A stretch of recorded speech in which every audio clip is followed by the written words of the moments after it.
ಸ್ನೇಹಿತರೆ, ಮೀಡಿಯಾ ಮಾಸ್ಟರ್ಸ್ಗೆ ಸ್ವಾಗತ ಸುಸ್ವಾಗತ. ಗೆಳೆಯರೆ, ಇನ್ನೇನು ರಷ್ಯಾ ಮತ್ತು ಯುಕ್ರೇನ್ ಯುದ್ಧ ಮುಗಿಯುತ್ತೆ, ಗಾಜಾದಲ್ಲಿ ಹಮಾಸ್ ಹಾಗೂ ಇಸ್ರೇಲ್ ನಡುವೆ ಶಾಂತಿ ಸ್ಥಾಪನೆ ಆಗುತ್ತೆ ಅಂತ ಚಾತಕ ಪಕ್ಷಿಗಳಂತೆ ಕಾಯ್ತಾ ಇದ್ದವರಿಗೆ ನಿರಾಸೆ ಆಗ್ತಾ ಇದೆ. ಯಾಕೆಂದ್ರೆ ಎರಡು ಯುದ್ಧಗಳು ಸದ್ಯಕ್ಕೆ ಮುಗಿಯೋ ಲಕ್ಷಣಗಳು ಕಾಣ್ತಾ ಇಲ್ಲ. ಇಂಥ ಹೊತ್ತಲ್ಲೇ ಈಗ ಮತ್ತೊಂದು ಆಘಾತಕಾರಿ ಸುದ್ದಿ ಮಧ್ಯಪ್ರಾಚ್ಯದಿಂದ ಹೊರಬೀಳ್ತಾ ಇದೆ. ಒಂದ್ ವೇಳೆ ಅಮೆರಿಕ ಜೊತೆ ಒಪ್ಪಂದಕ್ಕೆ ಮುಂದಾಗದೇ ಇದ್ರೆ ಪರಿಣಾಮ ನೆಟ್ಟಿಗಿರೋದಿಲ್ಲ ಅಂತ ಅಮೆರಿಕ ಇರಾನ್ಗೆ ಎಚ್ಚರಿಕೆಯನ್ನು ಕೊಟ್ಟಿದೆ. ಇರಾನ್ ನ್ಯೂಕ್ಲಿಯರ್ ವಿಷಯದಲ್ಲಿ ಪಾರದರ್ಶಕತೆಯನ್ನು ಕಾಪಾಡ್ಕೋಬೇಕು, ವಾಷಿಂಗ್ಟನ್ ಜೊತೆ ಒಪ್ಪಂದಕ್ಕೆ ಸಹಿ ಹಾಕಬೇಕು, ಇಲ್ಲದೆ ಹೋದ್ರೆ ಇರಾನ್ನ ನ್ಯೂಕ್ಲಿಯರ್ ಸೈಟ್ಗಳು ಒಂದು ಉಳಿಯೋದಿಲ್ಲ ಅಂತ ಅಮೆರಿಕ ಧಮಕಿ ಹಾಕಿದೆಯಂತೆ. ಮತ್ತೊಂದು ಕಡೆ ಇರಾನ್ ಕೂಡ ಅಮೆರಿಕದ ವಿರುದ್ಧ ಸಿಡಿಮಿಡಿಗೊಳ್ತಾ ಇದೆ. ಈಗ ಇರಾನ್ಗೆ ರಷ್ಯಾದ ಸಂಪೂರ್ಣ ಬೆಂಬಲ ಸಿಗ್ತಾ ಇದೆ. ಇಲ್ಲಿ ರಷ್ಯಾ ಕೂಡ ಅಮೆರಿಕಾಗೆ ಪ್ರತಿ ಎಚ್ಚರಿಕೆಯನ್ನು ಕೊಟ್ಟಿದೆ. ಒಂದ್ ವೇಳೆ ಅಮೆರಿಕ ಏನಾದರೂ ಇರಾನ್ ಮೇಲೆ ದಾಳಿ ನಡೆಸಿದ್ದೇ ಆದ್ರೆ ಅವರು ದೊಡ್ಡ ಮಟ್ಟದ ಸಮಸ್ಯೆಗೆ ಸಿಲುಕೊಳ್ತಾರೆ ಅನ್ನೋ ಎಚ್ಚರಿಕೆಯನ್ನ ರಷ್ಯಾ ಕೊಡ್ತಾ ಇದೆ. ಹಾಗಾದ್ರೆ ಏನಿದು ಇರಾನ್ ವಿಷಯದಲ್ಲಿ ರಷ್ಯಾ ಮತ್ತು ಅಮೆರಿಕಗಳ ಸಂಘರ್ಷ? ಇಲ್ಲಿ ಪುತಿನ್ ಇರಾನ್ನ ಬೆಂಬಲಿಸ್ತಾ ಇರೋದಾದ್ರೂ ಯಾಕೆ? ಟ್ರಂಪ್ಗೆ ಇರಾನ್ನ ನ್ಯೂಕ್ಲಿಯರ್ ಸೈಟ್ಗಳ ಬಗ್ಗೆ ಇರೋ ಆಸಕ್ತಿ ಏನು ಅನ್ನೋದ್ರ ಬಗ್ಗೆ ಒಂದಷ್ಟು ಮಾಹಿತಿಯನ್ನ ನಾವಿಲ್ಲಿ ನೋಡೋಣ.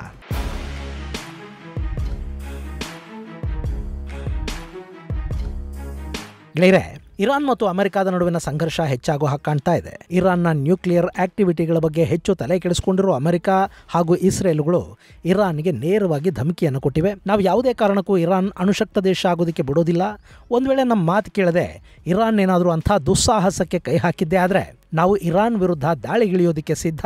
ಹೀಗಾಗಿ ಇರಾನ್ ಅಮೆರಿಕದ ಜೊತೆಯಲ್ಲಿ ಅಣು ಒಪ್ಪಂದಕ್ಕೆ ಸಹಿ ಹಾಕಲಿ, ಅವರು ತಮ್ಮ ನ್ಯೂಕ್ಲಿಯರ್ ಆಕ್ಟಿವಿಟಿಯನ್ನು ಕಡಿಮೆಗೊಳಿಸಲಿ, ಆಗ ಅಮೆರಿಕ ಇರಾನ್ ಮೇಲಿನ ನಿರ್ಬಂಧಗಳನ್ನು ತೆಗೆಯೋ ಬಗ್ಗೆ ಯೋಚನೆ ಮಾಡುತ್ತೆ. ಇದು ಎರಡೂ ದೇಶಗಳಿಗೂ ಕೂಡ ಅತ್ಯುತ್ತಮವಾದ ಅವಕಾಶ.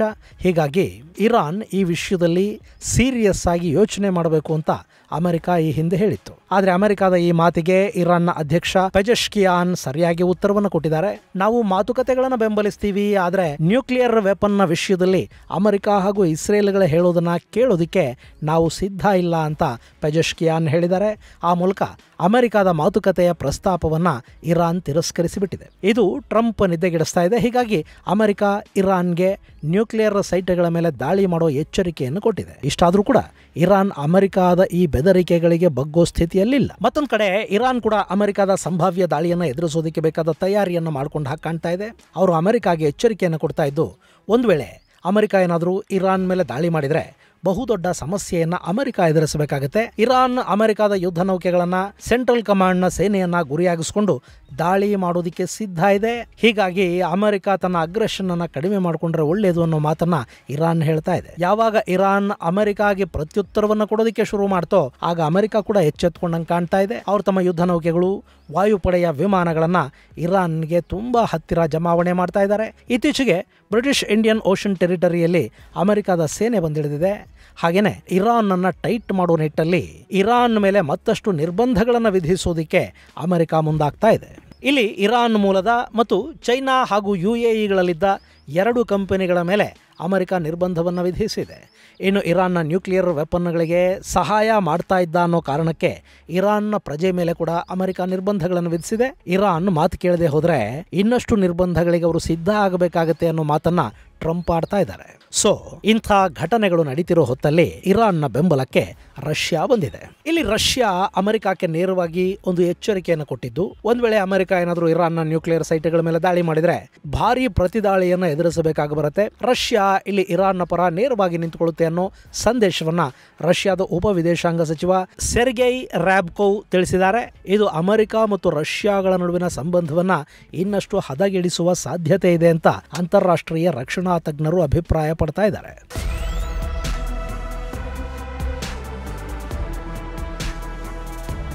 ಗೆಳೆಯರೆ, ಇಲ್ಲಿ ಇರಾನ್ ಅನ್ನೋದು ಅಮೆರಿಕ ಮತ್ತು ರಷ್ಯಾ ಎರಡೂ ದೇಶಗಳಿಗೆ ಕೂಡ ತುಂಬಾನೇ ಮುಖ್ಯ ಅನ್ನಿಸ್ಕೊಳ್ಳುತ್ತೆ. 1979ರಲ್ಲಿ ಇರಾನ್ನಲ್ಲಿ ಇಸ್ಲಾಮಿಕ್ ಕ್ರಾಂತಿ ಆಗೋವರೆಗೆ, ಅಂದರೆ ರಾಜಾ ಶಾ ಪೆಹ್ಲವಿಯ ಆಳ್ವಿಕೆ ಇರೋವರೆಗೆ ಇರಾನ್ ಅನ್ನೋದು ಅಮೆರಿಕದ ಬಲಿಷ್ಠ ನೆಲೆ ಆಗಿತ್ತು. ಅವರು ಮಧ್ಯಪ್ರಾಚ್ಯದಲ್ಲಿ ನೆಲೆಯೂರೋದಕ್ಕೆ ಇರಾನ್ ಅತ್ಯುತ್ತಮ ಅವಕಾಶವನ್ನು ಕೊಟ್ಟಿತ್ತು. ಅಷ್ಟೇ ಅಲ್ಲದೆ ಮಧ್ಯಪ್ರಾಚ್ಯದಲ್ಲಿ ಸೋವಿಯತ್ನ ವಿಸ್ತರಣೆಯನ್ನು ತಡೆಯುವ ನಿಟ್ಟಲ್ಲಿ ಅಮೆರಿಕ ಇಲ್ಲಿಂದ ಕಾರ್ಯನಿರ್ವಹಿಸ್ತಾ ಇತ್ತು.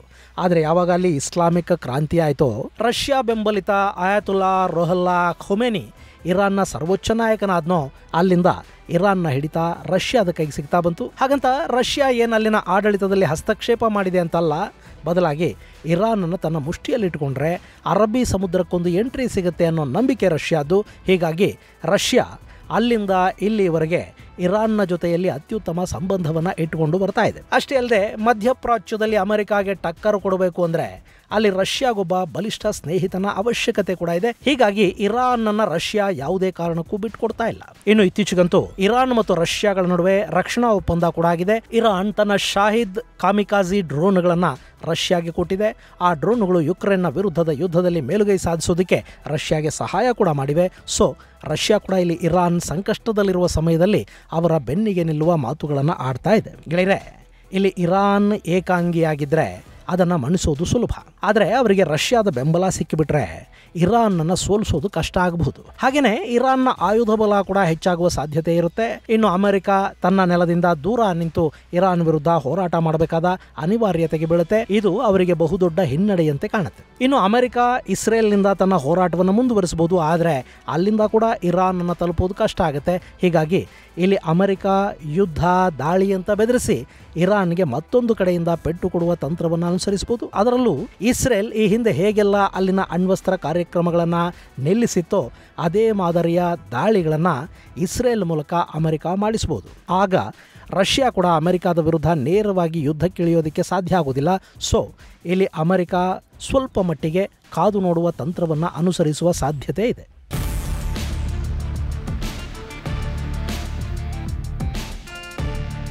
ಇನ್ನು ಟ್ರಂಪ್ ಅನ್ನೋ ವ್ಯಾಪಾರಿ ಯಾವಾಗಲೂ ತನ್ನ ದೇಶದ ಉದ್ಧಾರದ ಬಗ್ಗೆ ಯೋಚನೆ ಮಾಡ್ತಾರೆ. ಇಲ್ಲಿ ಇರಾನ್ ಅಮೆರಿಕ ಜೊತೆಲಿ ನ್ಯೂಕ್ಲಿಯರ್ ಡೀಲ್ಗೆ ಸಹಿ ಮಾಡಿದ್ದೆ ಆದರೆ ಅವರಿಗೆ ವಿದ್ಯುತ್ ಉತ್ಪಾದನೆ ಮಾಡಿಕೊಳ್ಳೋದಕ್ಕೆ ಅಗತ್ಯವಾಗಿರುವ ಇಂಧನ ಸಿಗುತ್ತೆ. ಹಾಗೆಯೇ ಇಸ್ರೇಲ್ನಿಂದ ಆಗಾಗ ನಡೆಯುವ ದಾಳಿಗಳು ಕೂಡ ಕಡಿಮೆ ಆಗುತ್ತವೆ. ಇನ್ನು ಇರಾನ್ಗೆ ವಿದೇಶಿ ವ್ಯಾಪಾರ ಹಾಗೂ ಹಣದ ಹರಿವು ಶುರುವಾದರೆ ಅವರು ಅಮೆರಿಕ ಇಸ್ರೇಲ್ ವಿರುದ್ಧ ಹೆಚ್ಚು ತಲೆ ಕೆಡಿಸ್ಕೊಳ್ಳೋದಕ್ಕೆ ಹೋಗೋದಿಲ್ಲ. ಆದರೆ ಅದೆಲ್ಲ ಸಾಧ್ಯ ಆಗಬೇಕು ಅಂದರೆ ಇರಾನ್ ಈ ಒಪ್ಪಂದಕ್ಕೆ ಒಪ್ಪಿಗೆಯನ್ನು ಸೂಚಿಸಬೇಕು. ಆದರೆ ಅಮೆರಿಕದ ಡಬಲ್ ಸ್ಟ್ಯಾಂಡರ್ಡ್ ಬಗ್ಗೆ ಅನುಮಾನ ಇರುವ ಇರಾನ್ ಇಲ್ಲಿ ಅಮೆರಿಕದ ಕೆಡ್ಡಾಗಿ ಬೀಳೋದಕ್ಕೆ ತಾನು ಸಿದ್ಧ ಇಲ್ಲ ಅಂತ ಹೇಳ್ಕೊಳ್ತಾ ಇದೆ. ಗೆಳೆಯರೆ, ಇಲ್ಲಿ ಇರಾನ್ ಅನ್ನೋದು ಹೇಗೆ ಸ್ಟ್ರಾಟಜಿಕಲಿ ಅತಿ ಮುಖ್ಯ ಪ್ರದೇಶ ಅನ್ನಿಸ್ಕೊಳುತ್ತೋ ಹಾಗೇನೆ ಇರಾನ್ಗೆ ಅರಬ್ ಜಗತ್ತಿನ ಮಧ್ಯಪ್ರಾಚ್ಯದ ನಾಯಕನಾಗುವ ಆಸೆ ಕೂಡ ಇದೆ. ಸುತ್ತಲೂ ಸುನ್ನಿ ದೇಶಗಳನ್ನೇ ಹೊಂದಿರೋ ಇರಾನ್ಗೆ ಅದು ಸಾಧ್ಯ ಆಗಬೇಕು ಅಂದರೆ ಅವರು ಅಣ್ವಸ್ತ್ರಗಳನ್ನು ಮಾಡ್ಕೋಬೇಕಾಗತ್ತೆ. ಈಗ ಭಿಕಾರಿ ಪಾಕಿಸ್ತಾನದ ಮೇಲೆ ಅರಬ್ ದೇಶಗಳು ಅಷ್ಟೊಂದು ಅಕ್ಕರೆಯನ್ನು ತೋರಿಸ್ತಾ ಇರೋದಾದ್ರೂ ಯಾಕೆ ಹೇಳಿ? ಅವ್ರ ಹತ್ರ ಅಣ್ವಸ್ತ್ರಗಳಿವೆ ಅನ್ನೋ ಕಾರಣಕ್ಕೆ. ಸೊ ಇರಾನ್ ಕೂಡ ಅಣ್ವಸ್ತ್ರಗಳನ್ನು ತಯಾರಿಸ್ಕೊಂಡ್ರೆ ಮಧ್ಯಪ್ರಾಚ್ಯದಲ್ಲಿ ಅವರ ಶಕ್ತಿ ಕೂಡ ಹೆಚ್ಚಾಗುತ್ತೆ. ಆಗ ಇಸ್ರೇಲನ್ನು ಎದುರಿಸುವ ದೇಶ ಅನ್ನೋ ಖ್ಯಾತಿಗೆ ಇರಾನ್ ಪಾತ್ರ ಆಗುತ್ತೆ. ಹೀಗಾಗಿನೇ ಏನಾದರೂ ಮಾಡಿ ಅಣ್ವಸ್ತ್ರ ಕಾರ್ಯಕ್ರಮವನ್ನು ಪೂರ್ಣಗೊಳಿಸಬೇಕು ಅನ್ನೋದು ಇರಾನ್ನ ಅಭಿಲಾಷೆ. ಆದರೆ ಅದಕ್ಕೆ ಇಸ್ರೇಲ್ ಬಿಡ್ತಾ ಇಲ್ಲ.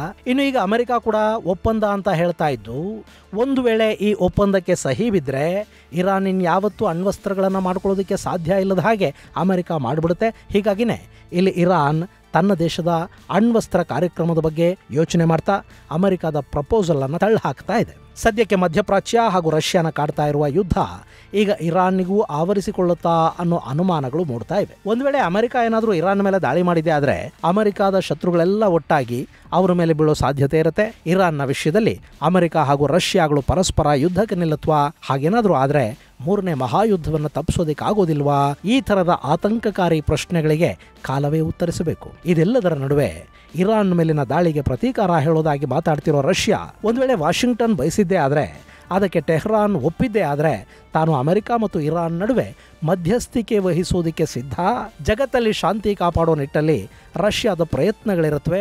ನಮ್ಮ ಸಹಾಯವನ್ನು ಬೇಕಾದರೆ ಅಮೆರಿಕ ಪಡ್ಕೋಬಹುದು ಅಂತ ಹೇಳೋದ್ರ ಮೂಲಕ ರಷ್ಯಾದ ಮಧ್ಯಸ್ಥಿಕೆ ಇಲ್ಲದೆ ಇರಾನ್ ಜೊತೆಗಿನ ಒಪ್ಪಂದ ಅಮೆರಿಕಾಗೆ ಸಾಧ್ಯ ಇಲ್ಲ ಅನ್ನೋ ಸಂದೇಶವನ್ನು ಕೂಡ ಇಲ್ಲಿ ಅಮೆರಿಕಾಗೆ ಕೊಡ್ತಾ ಇರೋ ಹಾಗೆ ಕಾಣ್ತಾ ಇದೆ. ಇದು ಗೆಳೆಯರೆ, ಇರಾನ್ ಮೇಲೆ ಅಮೆರಿಕ ದಾಳಿ ಮಾಡಿದರೆ ಅದಕ್ಕೆ ತಕ್ಕ ಪ್ರತಿಫಲವನ್ನು ಎದುರಿಸಬೇಕಾಗತ್ತೆ ಅನ್ನೋ ರಷ್ಯಾದ ಧಮಕಿಯ ಕುರಿತಾದ ಒಂದಷ್ಟು ಮಾಹಿತಿ.